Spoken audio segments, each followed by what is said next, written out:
Hi everyone, I'm Praveen. I run tech and product at Yatis. Today I will give you a demo of the Yatis application. The Yatis app is available on both Google Play and the Apple Play Store. You can find the app by searching for Yatis customer on the correct store. So here we are looking at the Yatis app on the Google App Store. So I'm just going to start with this. The app is already installed for me. So well, once you log in, once you start the app, you first see the login screen. The app supports a mobile OTP and both mobile OTP and a password based login. So please note you will need to use a valid user credential with this app. Uh, so you have to have a device, etc. For right now, we would be using a demo credentials, which is a demo and demo 1 2 3 4 to get started. So what I've done now is I have used the demo credentials to log in to the app. So when you so we've used it to on logging the app first. I see a dashboard that gives me current status of my fleet. As you can see, we currently have 4 vehicles in my fleet. All the vehicles are functioning, so there are no devices that are plugged out or non-communicating. You can, if you click any to see any vehicle in any particular state, say for example if I want to see the stopped vehicles, so these are the vehicles just stopped. You can see each one of them, all of them with different icons.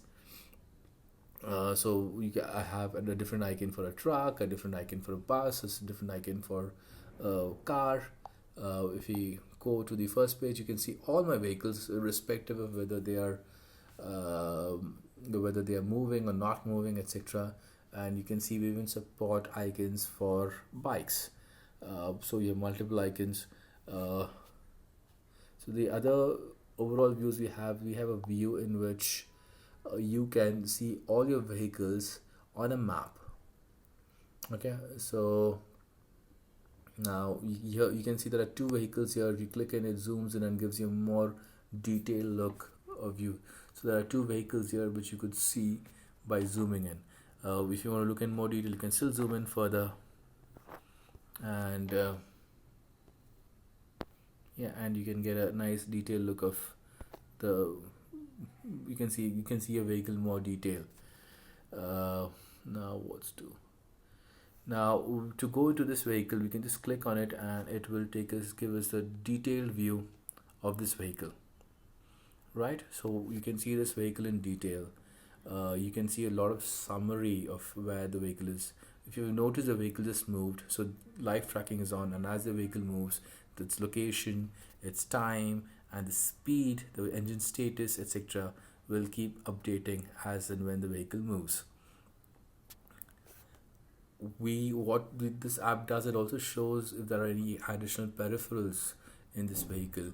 So this vehicle doesn't have any additional peripherals. You can see its ignition is on, it's powered on correctly, and the device is getting GPS correctly. So everything's working properly with this vehicle.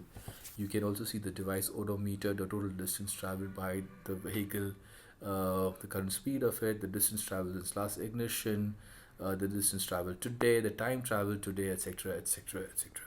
It's a pretty detailed app. If you like to see, if you want to watch this in a satellite view, for example, you can just change it and you can get a satellite view of it, or a hybrid view. I'm just a fan of the normal view. I find it much more easier, so I'll just continue using that. And I'm going to talk about some of the the further features on this app on the detail page. The first one we look at is the track and trace feature. It's called replay. So when you click on it, it loads the time.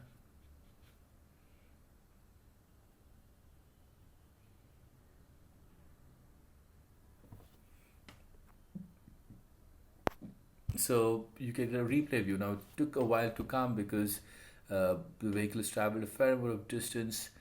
It's almost 200 kilometers actually. So in this view, you can see the vehicle moving. So by default, when you start, it loads a 6-hour view. So it shows what that this vehicle traveled in the last 6 hours, And if you want to see the vehicle moving, it's a proper track and trace feature. I just need to press play, and you can see the vehicle move slowly, retracing the path it took, giving you the location, the time, and the speed at that particular period. We'll just go faster now. In case you're bored and you want to make this go faster, you can just go increase the speed to say 4 times, and now the vehicle is moving a lot faster. All right. And if you want to change the time and you want to look at some of the time, oh, I need to first pause, and then I can choose a different date and a different time, uh, etc., and do it accordingly, right? So this is a complete track and trace feature, and which also lets you change the speed at which you want to watch it. Okay. The next feature we will discuss is the journeys. So, what's journeys? Journeys show the trips taken by a vehicle. It gives you a quick overview of all the trips taken by the vehicle. So as you can see where this vehicle where these where the vehicle has been in the last few days. Actually, you can go pretty much. You can keep scrolling and seeing where the vehicle has been the past few days. You can check details. For every trip, it also gives you details like when the trip was taken, what time it started, how much distance it traveled, how much time it traveled, was the average speed, and if there were any driving errors like overspeeding, etc. in the same time period. If you click it, it's going to give you a more detailed view. It's a longer trip, so it's going to take a little while to load. Right, so this is a more detailed view of the same trip. You can zoom in and see exactly where your vehicle is being, seeing the driving issues, etc. Well, so this is a detailed view of the journeys. The journeys. The next interesting view which we're going to talk about is distance. So distance traveled, yes, this page shows you the distance traveled by the vehicle in every given day in the last 1 week. If you want to see the week before that, go back and it shows the distance traveled in that week. It shows the distance traveled each day. It also accumulates and gives you the total distance and the total time traveled in that particular time period. You can also have a month view. In the month view, it gives you how much distance was traveled in the entire month. And it also supports you can go back previous month and get an idea, or the month before that also, and you can go back and forth by clicking the appropriate icons. The last feature I'll talk about is driving. So this distance right now, I'll just take a different vehicle because this has too many errors. We will choose vehicle. We will take this vehicle.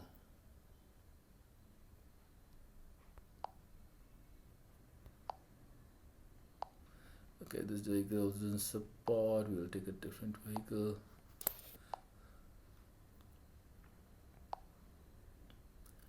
No, not this one. Sorry.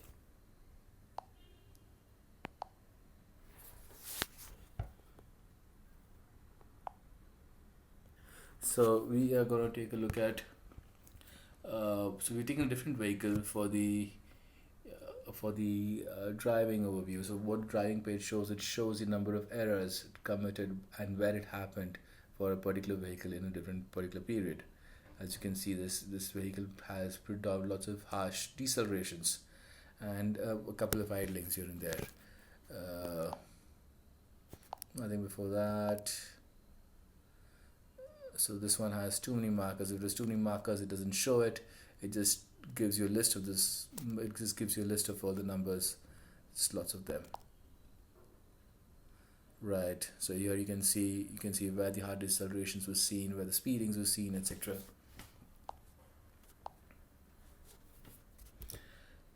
Okay. Let's go back to our vehicle. The additional features. So it also, let's discuss a few more items that are available on this main page. We support a feature called immobilization, which is based with this. you can cut off, that's immobilize your vehicle using this feature. We're not going to do that now. But you can do that. You can, if you want to get a, you want to share this vehicle with somebody, you can get a link in Google which you can then share. So now you have this page, and if you want, you can share it with somebody, with where you can share the current location of your vehicle. If you want, if you press this, this gives you the direction. So the way how to get to my vehicle. So if you want to see, hey, how do I get to my vehicle? It shows you the entire path to get there. So, well, it's gonna take a really long time to get there. Uh, well, this is my path. If I want to go to that vehicle, I'm not going to do that right now. I'll just go back to the app.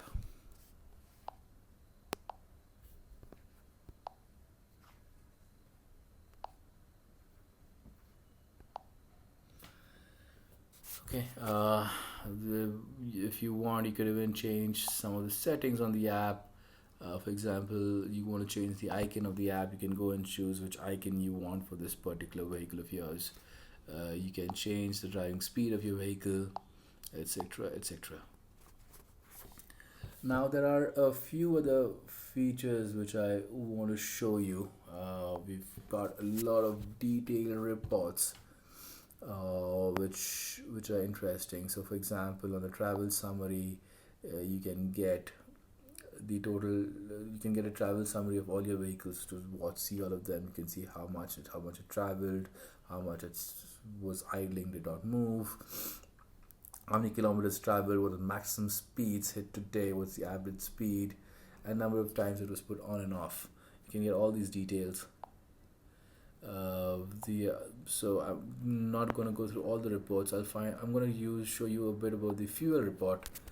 So on this particular vehicle, we have a functioning fuel sensor.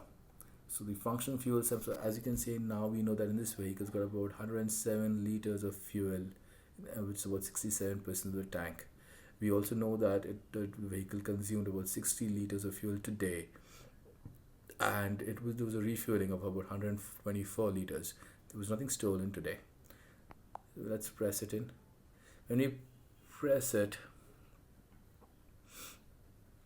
I'm just gonna give it a little time. So here we got a detailed view of how the fuel profile in the vehicle. As you can see, there was a refueling event where there was an increase in the total fuel in the tank, and then as the vehicle ran, the amount of fuel slowly decreased, and it kept decreasing. So we know that they consume 60 liters today, and we had 124 liters added. We know what the vehicle started with today and what it is right now. Similarly, we also have one of the vehicles with a temperature sensor. So in the temperature sensor view, it shows this vehicle has a temperature sensor that is connected to the vehicle, and it gives you an overview of what it detected today. So we know that the minimum temperature detected today was 18, the maximum temperature was 42, and the current temperature right now is about 26. It also tells you the time at which the lowest temperature, maximum temperature, and the current temperature was recorded. You can see that, and again, on clicking it, you have a detailed view, a detailed profile of how the temperature varied on your vehicle. Right, and again, if you want to say go back in time, you can just choose. So we just decide to look at what the temperature profile looked yesterday, and yes, this is what the temperature profile looked yesterday. Well, so you can just keep changing the time and the date, and you can see the temperature profile of that particular period. Well, folks, that's all for today. Today we showed how the Yatis app can serve all your vehicle tracking and IoT needs. In case you're interested, you can contact us by email or phone. The details are below. Ciao, and hope to see you soon.